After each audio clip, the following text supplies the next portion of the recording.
Taxi drivers may not be joining the national shutdown, but the Road Freight Association is bracing for the impact of that mass action. For more on this, let's bring in Gavin Kelly, who's the CEO of that association, joining us via our video link this morning. Gavin, it's great to have you on the program. Thanks for your time as always. As I mentioned, there are several sectors that are already putting together some preemptive measures in anticipation of what might happen on Monday. What's your association's response?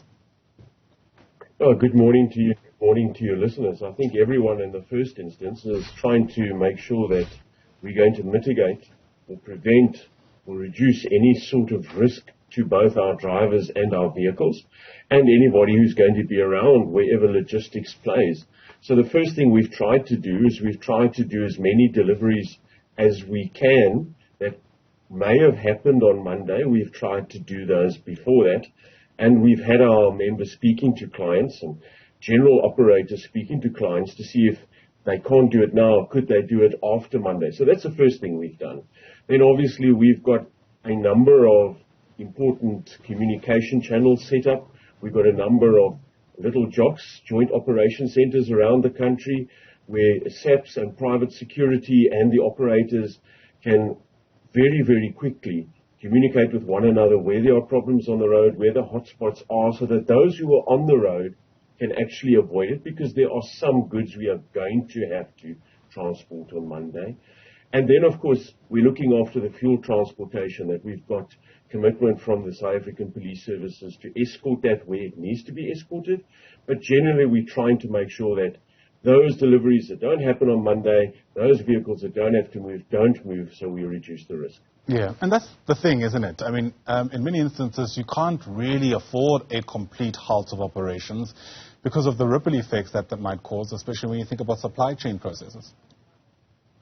Well, exactly. I think you've hit the nail on the head. And there are a lot of people, and I'm sure you've seen a lot of things on social media where there are some really scary stories going out there. There's some really, really big fear-mongering going out. And then there are people who are saying, nothing much is going to happen. We can't take that risk.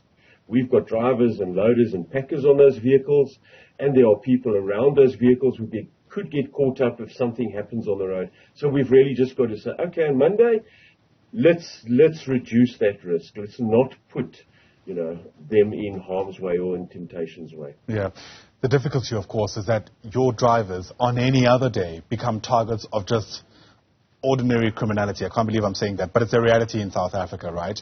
It's even more concerning on a day like what we anticipate Monday to be, where, let's face it, there may very well be opportunistic criminality that creeps in for this protest. Well, unfortunately, that's always one of the biggest stories we have, isn't it? Is that no matter what happens, whether it's a public service riot or public service protest, or somebody's unhappy, or it's a service delivery protest, the trucks get caught up in that. And there's always this opportunistic looting, and nobody comes away a winner in terms of that. So we've got to take that out of play as best possible. Yeah. Well, government is saying they're leaving nothing to chance. In fact, very strong words coming from the ministers in the security cluster, including the police minister, Bheki Cele. Has that given you any confidence that at least you have their backing? In other words, do you feel safe in their hands? Well, we've had a number of meetings with the leadership of the South African Police Services. We've had a number of meetings within the security cluster spread around the country and in provinces. And I am very, very encouraged by both the stance that the government is taking and by the local structures in terms of their preparation. So this time round, it sounds different. It sounds like we're really ready for this. And hopefully, this isn't going to bring violence. Hopefully, this is going to be an understanding definitely by all parties that freedom to protest is there. That doesn't mean you have the freedom to trample on other people's rights while you demonstrate or exercise your rights. So I'm very, very encouraged. All right, fair enough. Gavin Kelly, thanks for speaking to us. Gavin is the CEO of the Road Freight Association. Once again, thanks for your time.